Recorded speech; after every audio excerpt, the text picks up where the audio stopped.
All right, it's November 28, 2018. We are at the end of the sprint 14, and we'll have a few demos. So Mike Thompson, then Joel Togvayan, Gas Punchy, and then Shuka calling for tracing. So I guess, Mike, you can start. Okay, let me share my screen here.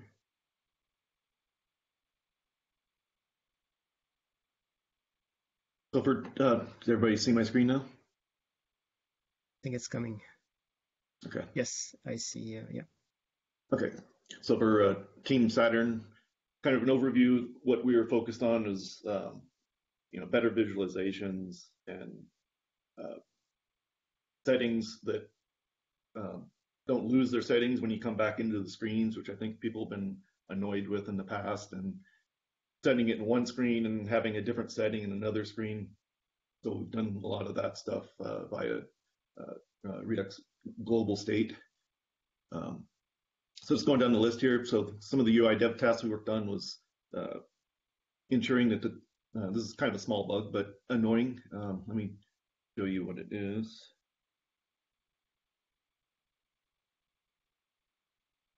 The picture says 1,000 words on this. So this tour component, which was a hidden component, is actually taking up some space and caused a scroll bar to appear here. So just an annoyance.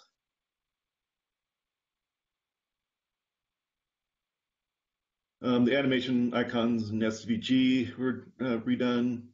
Let me show you.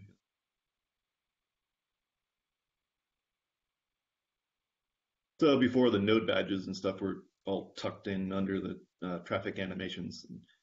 So everything's kind of spacing and everything was redone and just cleaned up. And node badges has its own column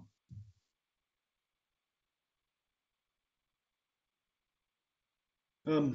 Using Redux for the duration and refresh interval state and in the overview page. And then this links back into what I was talking about earlier, which is we're now trying to share our setting states across our various components and pages. So now when you go to a page, for instance, let's say I change my refresh interval here to 30 seconds.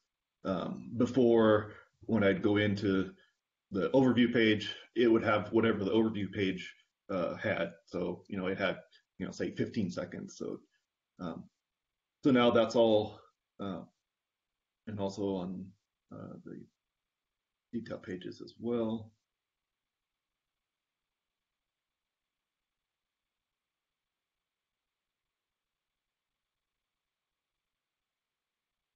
So 1887 and 1960 are similar. Some of it was some bug fixes and stuff after we initially did this because we made global changes and didn't anticipate some things. Kiali 1958, which is allow for anonymous access without requiring a login. This was a feature originally requested from an external PR and issue. Basically, this can just be summarized. I don't know if this is on the documentation website on kiali.io or not, how to do this, but basically all you need to do is change your deployment YAML for Kiali and take the credentials out, and then you can pass. You don't have to log in. So there's some applications of Kiali that this would be very useful for.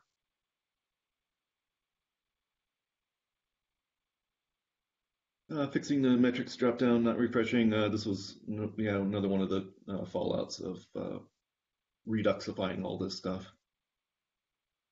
And upgrading type-safe actions package for Redux.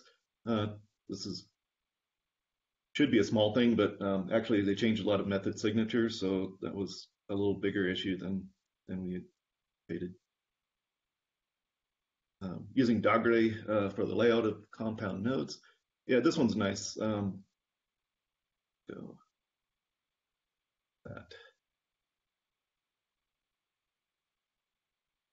That. This one's I'll show you on the screen in a minute, but I think this is one of the better examples. So this is the before, and then this is the after. So now we're using inside the compound nodes. We now, which is where we have the version stuff, the version boxes. We now lay out things using force-directed layouts. Which Dagre is the layout that we use, which is here. Let's go to the other screen now. So this shows a good example of it. So this stuff is now laid out directionally with force-directed layouts via Dagre instead of before stuff was just kind of thrown in there because of the topology type layouts that we'd use. So if you remember right, this Dagre is this layout here, so that's the force-directed one, and the topology layouts are these guys. But inside the boxes, we're using the force-directed, whereas before stuff looked much messier inside the boxes. So kind of have two layouts now.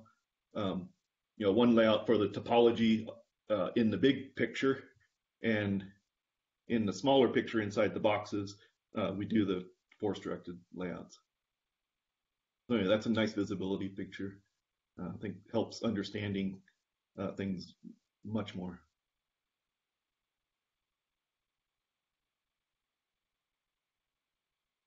Add support for group by. This is actually related to that one. I think the best example of that, this was discussed in the groups, and I think Matt had the best diagram of what this means. So this is how Kiali visualized this stuff previously, which was with our services and apps. But now Jay did a good job of grouping this. So now the service is grouped with the app. So it's much more logical packaging. Go to the screen and show that. So you can see that now, these logical groupings, with your service and app. So again, another understandability thing, I think that helps out a lot. Switching over to the server-side tasks, allowing multiple components and web group prefix. We had where you could change the web group context, but only with one part of it. So only the Kiali part. Now people wanted be able to have multiple parts of that. So you can add app and whatever names you want there. Config to create external service and book info. This is just one of the hack script stuff that allows external book info reviews service outside the mesh. Providing an option to wait for the Istio components to deploy before finishing. It's a nice option. This, again, the hack script stuff. The hack scripts were updated for the latest Maestro 0.40. And Mazda bumped up some of the versions in the Istio upstream for the latest Kiali stuff. So I think that's it from Team Saturn. Next. All right, thanks. I think Shuka wanted to go next. Please try. Or Shuka. Yeah, so I guess it works, right? Yeah, I see your console, yes. Cool, awesome. So on the tracing side, so during the last demo, I talked a little bit about the operator, so the Jaeger operator. And just to recap, what we have is we can specify a custom resource like this one, and the operator will figure out all the defaults and deploy Jaeger on the current namespace, right? Or on the namespace that the operator is running. So if we just pass this one file to kube control, we get that a Jaeger is created, queue control get Jaegers, and it is running for like 8 seconds.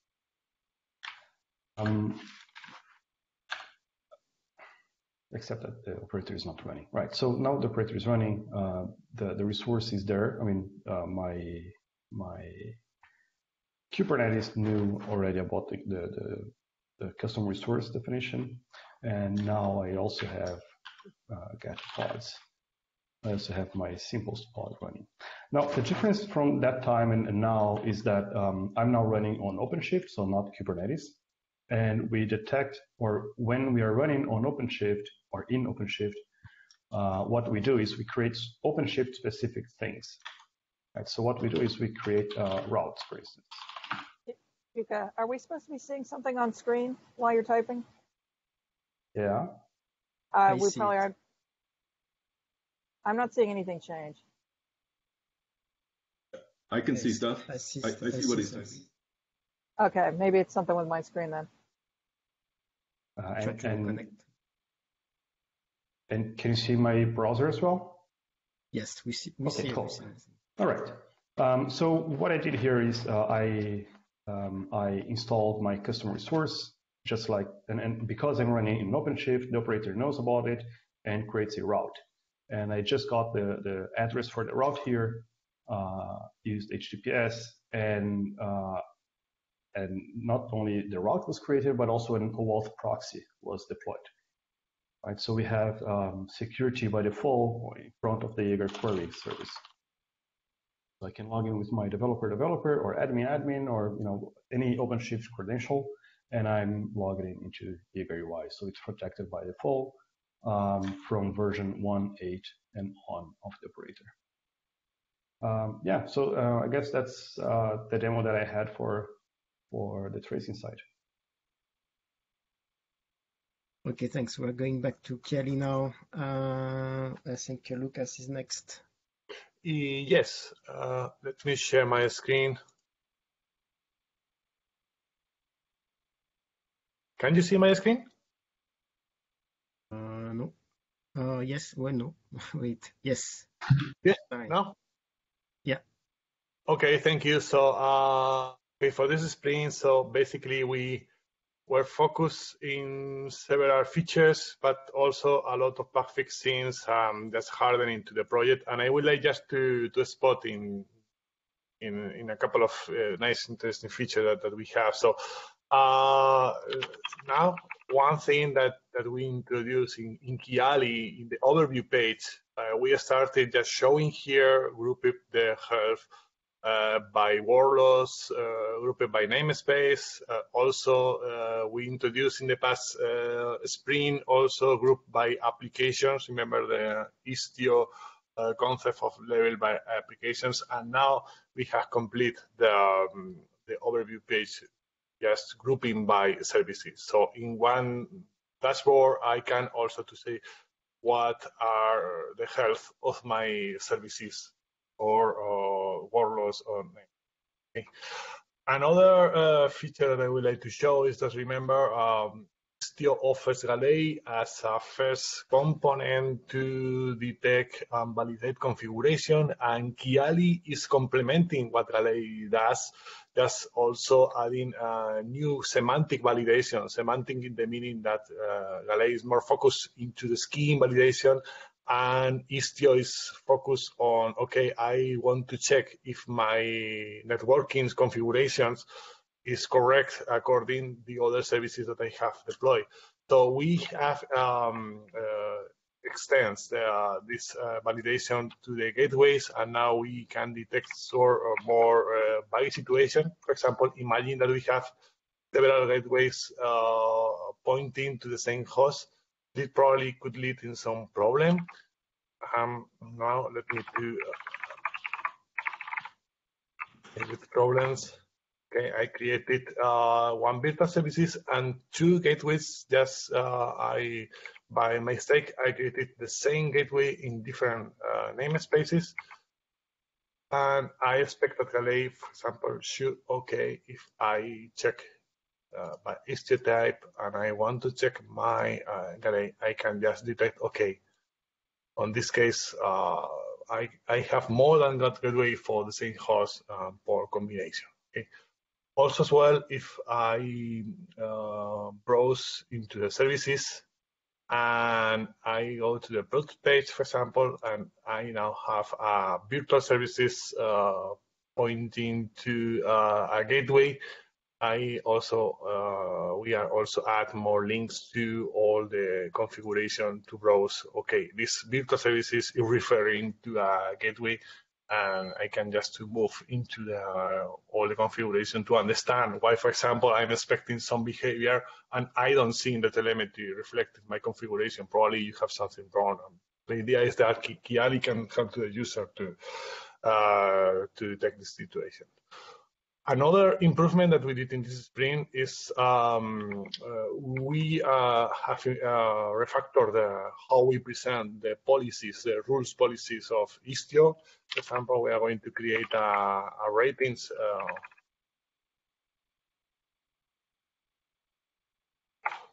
rating policies. This is some rules created under the Istio system namespace to define some rating rules with quota and also with some adapters and templates.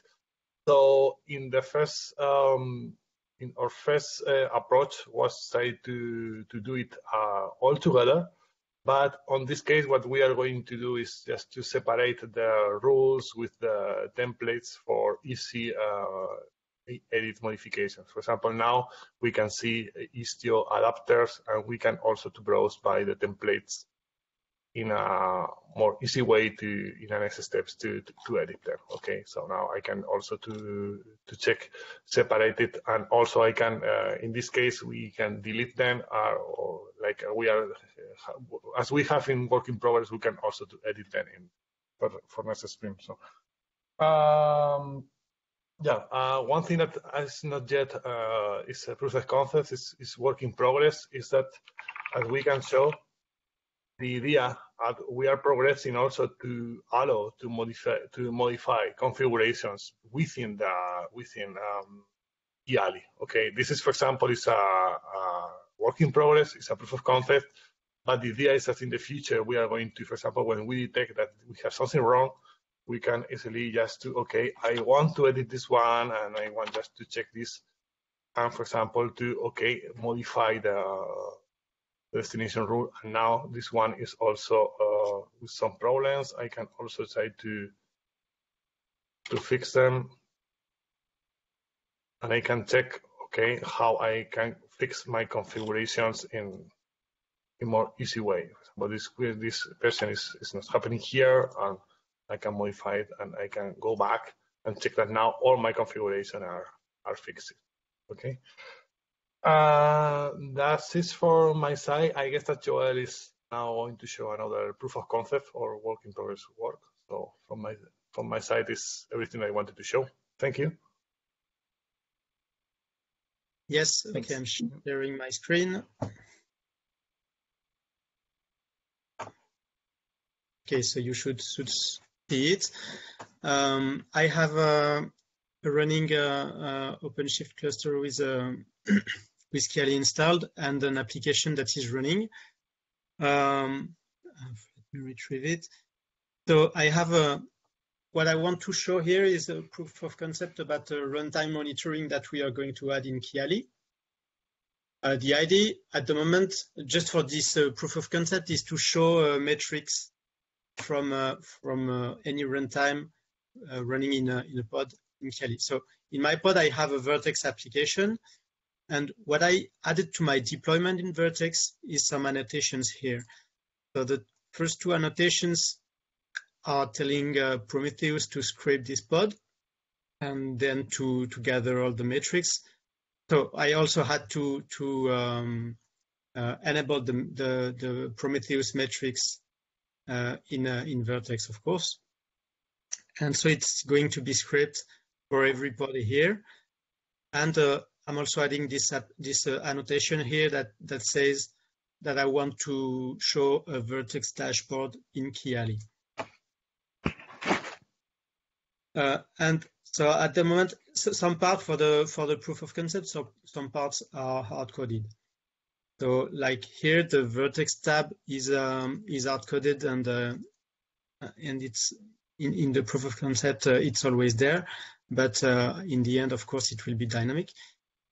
So at the moment here, I have nothing, of course, because I need to send a dashboard to it's a Kubernetes object. So if you can have a look at it, so it's an object, a new kind of object. So now it's named monitoring dashboard, but maybe it will change. We are not decided on the name yet. And basically, it's giving some contextual data on the dashboard, saying it's named Vertex. So here I'm adding a chart named server response time, and this is the name of the Prometheus metrics that I want to get, and type histogram, and I'm able also to pass some labels that we can use then to perform aggregations on. So here now I'm going to apply that dashboard. So it says it's created, and in Kiali, if I refresh now, yeah, I got the data here in Kiali. And so it's the fact that we can use a Kubernetes resource for that is makes it quite easy to modify. Like for instance, I'm here adding a new histogram, new variable, and if I update the dashboard here and I refresh, quickly I get a new chart here. So I got the server response request counter, client response time, and server response time. And yeah, so that's basically it for this proof of concept. Stop sharing. Okay, thanks.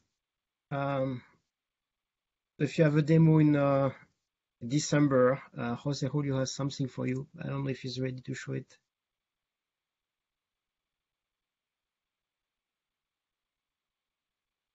Hi. Yeah. Let me try to share my screen.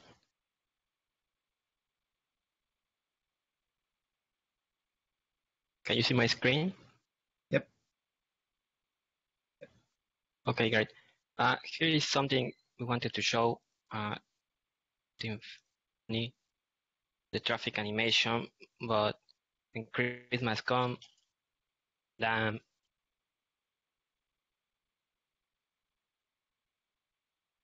we can see the animation with Christmas trees and snowflakes, and well, looks funny, I guess. You are breaking up a bit, but yeah, it's a Konami code. I mean, we haven't finalized the discussion, but I think it will be a different image labeled differently, with just like a fork version with this Easter egg, if you want. So yeah, Jose, you are breaking up, but we see the video. Oh yeah. So yeah, if you have a demo in December, contact us. We can let you know how to pick it up. I will definitely use it. Thanks. And last, it's not about the project itself. Edgar worked on more automation of the releases. So some might be interested and some might not be interested. But yeah, it's about the Jenkins pipeline for automation.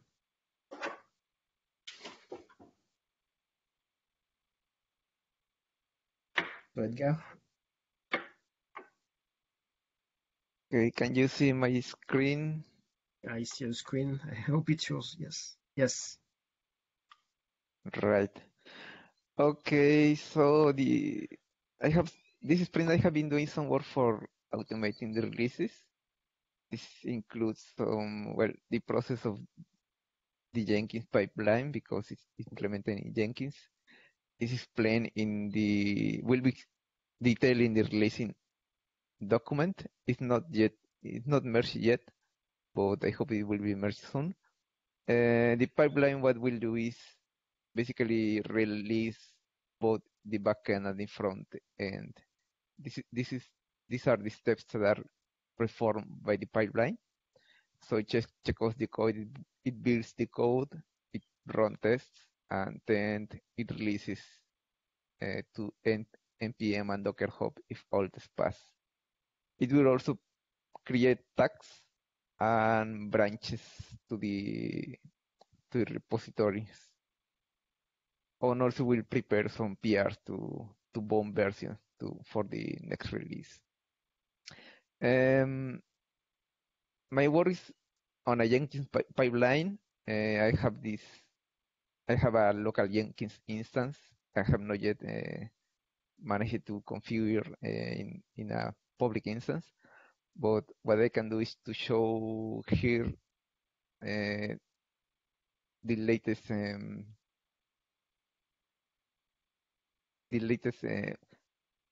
builds that I have tried. You can see that mostly what is stated in the releasing document is also mapped into stages. So it should be quite clear what's happening inside the pipeline. So to release the new version, it will be as easy as just clicking build and click or again build. It has some parameters. This is meant to make tests if needed. So at least the plan or my plan is to be able to use the first two parameters, the backend releasing branch and the UI releasing branch. This should be to specify what's the code to be released. So if we need to make a patch or a major release for another branch, this could be changed, and all the other parameters should be kept as is. These are meant to use run tests. So, for example, my last build that I run a few minutes ago, the 104, you can see that it succeeded. And what it will be doing, for example, is I will be using my own forks to show what is the result. It will create this branch, this minor branch, so that if there is a need to do a patch release, the changes will be done in this newly created branch. It will also create a tag for the new release. At least in the backend, there will be a commit on top of the latest code. You can see that this is to change only the version numbers of the make file so that everything is consistent. And it will also create a pull request to prepare for the next version. Right now, because the code is not yet merged, there are a lot of commits, but the important ones is this last one, where the new version is being prepared to be worked on in the master branch. On the UI side, it's quite similar. It will also create a new branch, and it will also create a new version tag. And finally, of course, everything is released to Docker Hub. For example, this is the one for the latest build that I did. And in npm, it will be also a new release. I can't show the npm because I'm not publishing to npm in my tests, but it will be doing that. So that's how it should work. So it should not be as easy as just clicking the build button and everything will be released. And that's it for me. Okay, thanks. Do we have an instance now of Jenkins that we can use? Because that was a problem. Yes, I try to reuse what the QE team has. Yes. But I'm having some problems running the pipeline there because there are some errors that are being generated. So they are helping me to fix that, and I hope that we will be able to use that instance. Yeah, I'm helping Edgar on this. So Okay.